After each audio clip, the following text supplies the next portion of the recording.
నమస్తే. పశ్చిమ బెంగాల్ ముఖ్యమంత్రి శువేందు అధికారి మరొక సంచలన నిర్ణయం తీసుకున్నారు. అదేంటంటే వ్యూహాత్మకంగా చాలా కీలకమైనటువంటి ప్రాంతం, రక్షణ పరంగా ఈశాన్య రాష్ట్రాలని మిగిలిన భారతదేశంలోని రాష్ట్రాలకు కలిపేటువంటి సిలిగురి చికెన్ నెక్ కారిడార్ను కేంద్ర ప్రభుత్వానికి అప్పగిస్తున్నట్టుగా, బీఎస్ఎఫ్‌కి అప్పగిస్తున్నట్టుగా నిర్ణయం తీసుకున్నారు. ఈ విషయాన్ని అధికారికంగా ప్రకటించారు. దీంతో అటు బంగ్లాదేశ్‌కి, అలాగే చైనాకి కూడా ఒక పెద్ద షాక్ ఇచ్చినట్టుగానే కనబడుతోంది. సరిహద్దు భద్రత విషయంలో, నేషనల్ సెక్యూరిటీ విషయంలో అసలు కాంప్రమైజ్ అయ్యేటటువంటి ప్రసక్తే లేదు అని చెప్పి శువేందు అధికారి ప్రభుత్వం చెబుతుంది. మరి ఈ నిర్ణయం వెనుకున్నటువంటి ప్రధానమైనటువంటి కారణాలేంటి? కేంద్ర ప్రభుత్వం ఎప్పటి నుంచో చెబుతోంది, కానీ అక్కడ మమతా బెనర్జీ అధికారంలో ఉండడం వలన అది సాధ్యపడలేదు. ఇప్పుడు ఆ నిర్ణయం ఈ మధ్యనే అధికారంలోకి వచ్చినటువంటి కొత్త ప్రభుత్వం తీసుకుంది. దీని గురించి కాస్త మాట్లాడే ప్రయత్నం చేద్దాం. నాతో జాయిన్ అవుతున్నారు రాజకీయ విశ్లేషకులు ప్రసాద్ పేకేటి గారు. ప్రసాద్ గారు నమస్తే. రాజు గారు నమస్కారం అండి. ప్రసాద్ గారు, ఇది ఎప్పటి నుంచో ఒక చర్చ ఉంది. ఇది సిలిగురి చికెన్ నెక్ కారిడార్ను యూనియన్ టెరిటరీ అంటే కేంద్ర పాలిత ప్రాంతం చేసేటువంటి ఆలోచన కూడా ఉంది అనేటువంటి చర్చ నడిచింది. సో ఎట్టకేలకు కేంద్ర పాలిత ప్రాంతం చేయలేదు, కానీ కేంద్ర ప్రభుత్వ పరిధిలోనికైతే సిలిగురి కారిడార్ వెళ్ళింది. ఎలా చూస్తారు?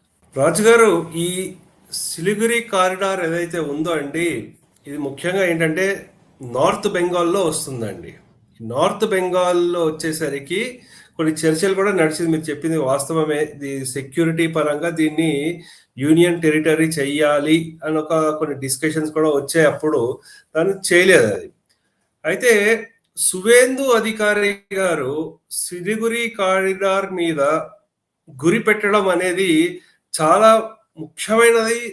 దేశం సురక్షిత వ్యవహారం ప్రకారం చూసుకుంటే చాలా చాలా ముఖ్యమైన స్టెప్ అండి.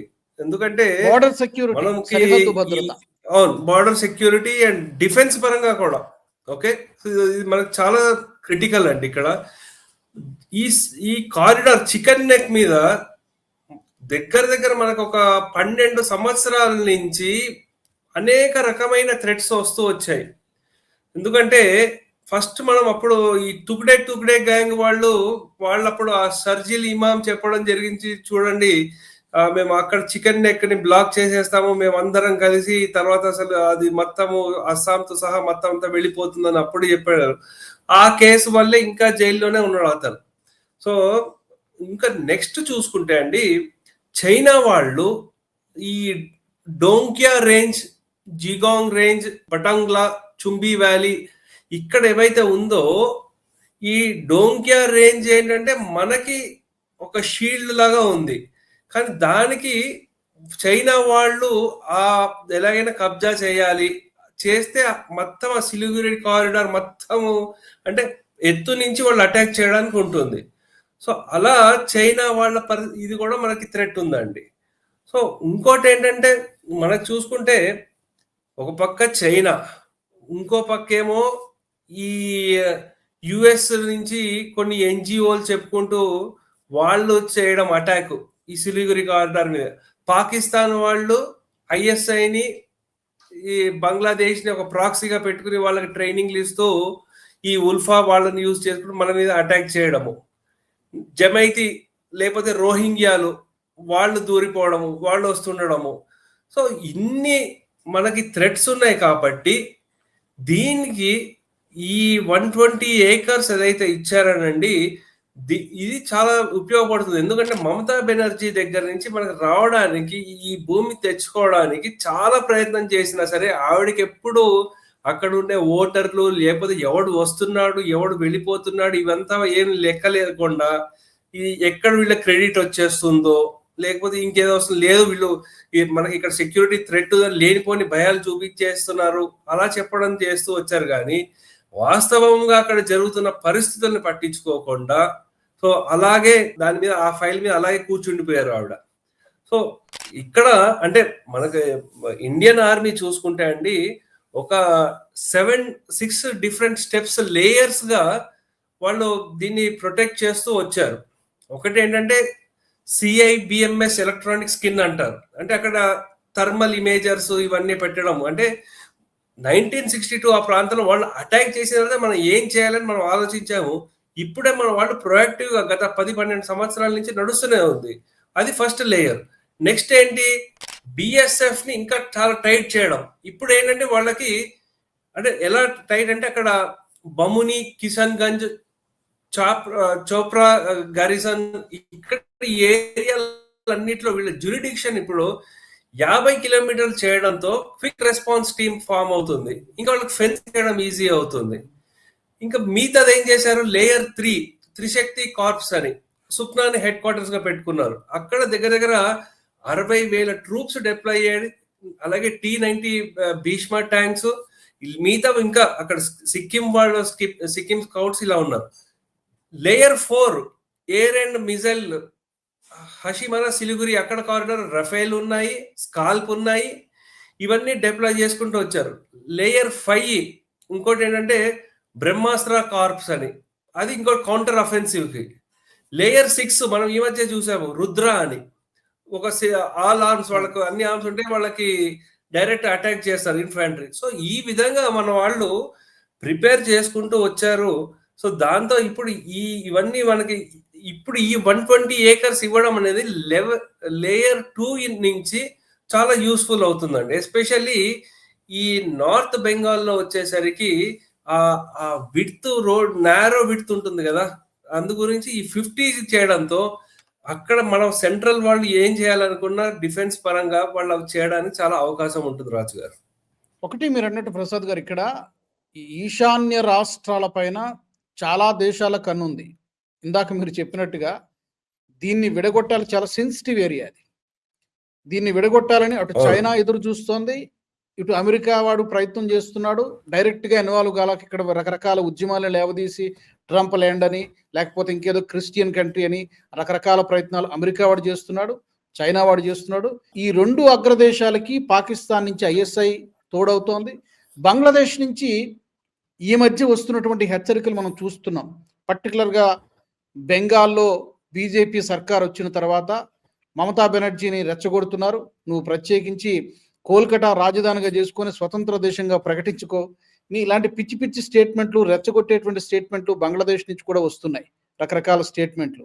మీరు గనక అక్కడ ముస్లింలు ఏమైనా చేస్తే, పశ్చిమ బెంగాల్లో ముస్లింలు ఏమైనా చేస్తే, మేము భారత్లో ముస్లింలు, అలాగే మా మిగతా మొత్తం 30-40 కోట్ల మంది ముస్లింలు ఉంటాము, మేము భారత్పై దండెత్తుతాము, 3 గంటల్లో స్వాధీనం చేసుకుంటాం. ఇలాంటి స్టేట్మెంట్స్ అన్ని కూడా బంగ్లాదేశ్ నుంచి వస్తున్నాయి.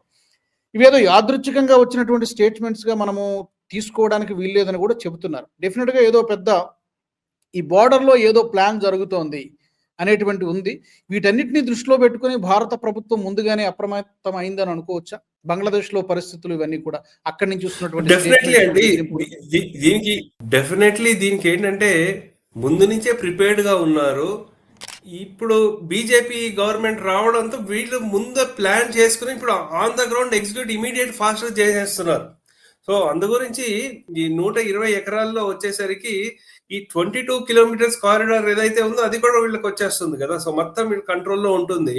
సో అలా ఏంటంటే దీని గురించి యాక్చువల్లీ వీళ్ళ దగ్గర గత సంవత్సరమే ఇది మాకు ట్రాన్స్ఫర్ చెయ్యాలి అని సెంట్రల్ గవర్నమెంట్ వాళ్ళకి సర్క్యులర్ కూడా ఇచ్చారు.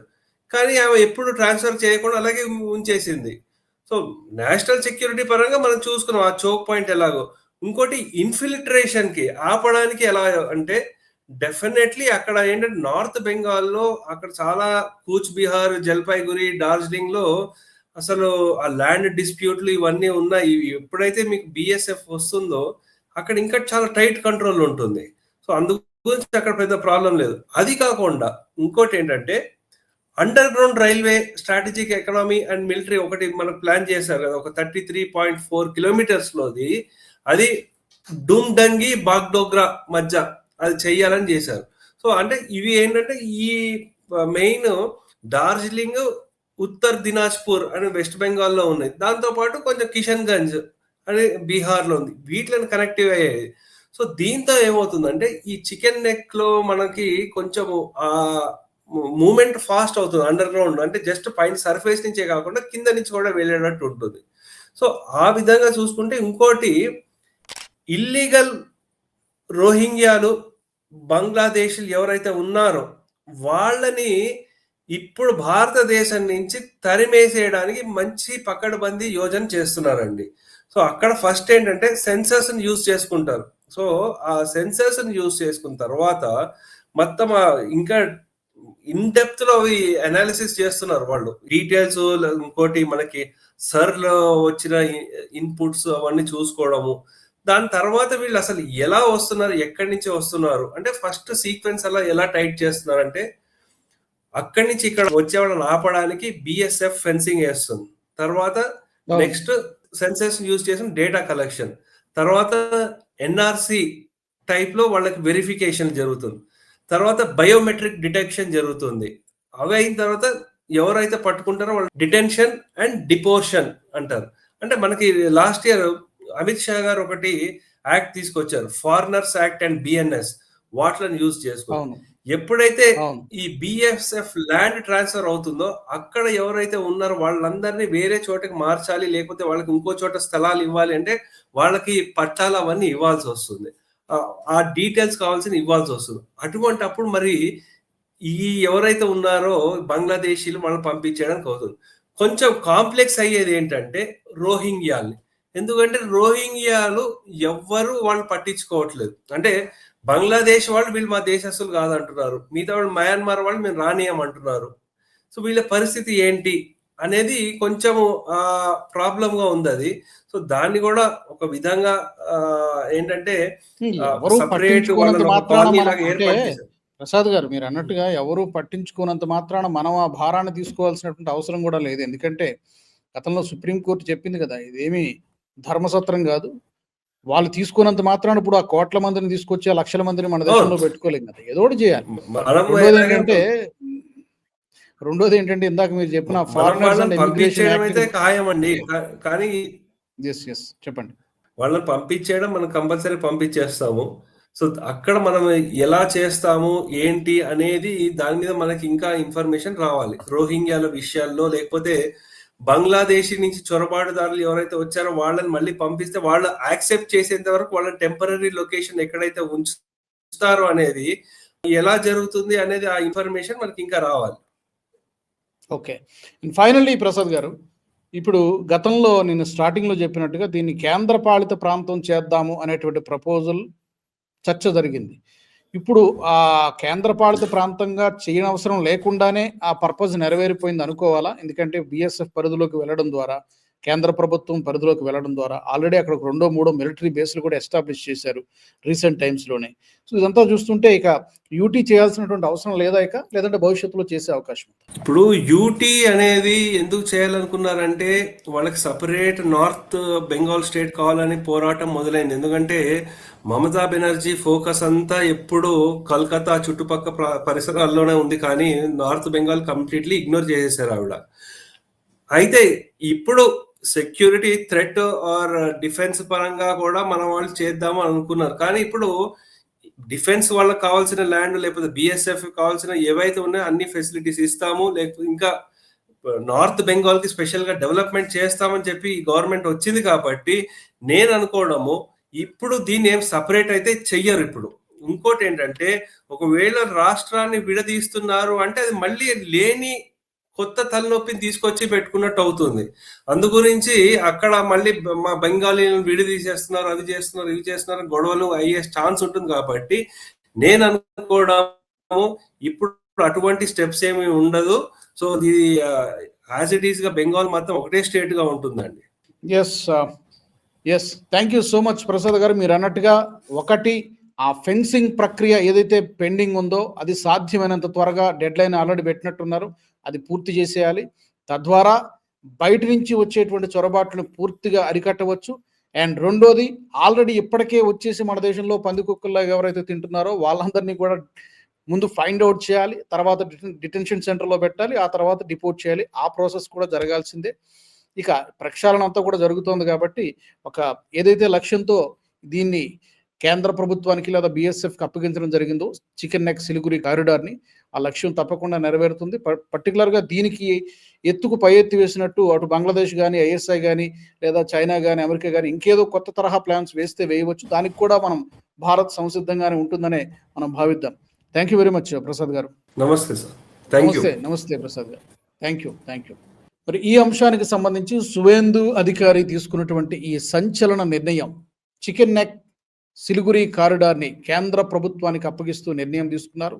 ప్రభుత్వంలోకి వచ్చిన కొద్ది రోజుల్లోనే ఈ సంచలన నిర్ణయం తీసుకున్నారు. తప్పకుండా ఇది ఒక పిడుగు లాంటి వార్త. అటు చైనాకి, ఇటు బంగ్లాదేశ్కి, పాకిస్తాన్కి, ఇంకా చెప్పాలంటే అమెరికాకి కూడా ఒక్క దెబ్బకి 4 పిట్టలలాగా బీజేపీ ప్రభుత్వం ఒక చరిత్రాత్మకమైనటువంటి నిర్ణయాన్ని తీసుకుంది. దీనికి సంబంధించి మీ అభిప్రాయం ఏంటి, మీ ఫీడ్బ్యాక్ ఏంటి, తప్పకుండా మీరు కామెంట్ సెక్షన్లో పెట్టండి. ఇది ఎలాంటి ప్రభావాన్ని చూపిస్తుంది, ఇంపాక్ట్ ఎలా ఉంటుంది? మరొక ఎపిసోడ్లో మరొక ఇంట్రెస్టింగ్ టాపిక్తో మళ్ళీ నేను మీ ముందుకు వస్తాను. జై హింద్, జై భారత్. ఈ వీడియో మీకు నచ్చినట్టయితే లైక్ చేయండి, 10 మందికి షేర్ చేయండి. అలాగే కామెంట్ల రూపంలో మీ అభిప్రాయాలను మాతో పంచుకోండి. Nationalist hub group of channels ను సబ్స్క్రైబ్ చేసుకుని తెలుగునాట జాతీయవాద జర్నలిజాన్ని ప్రోత్సహించండి. ఈ వీడియో కింద ఉన్న బెల్ ఐకాన్ పై క్లిక్ చేయడం మర్చిపోవద్దు.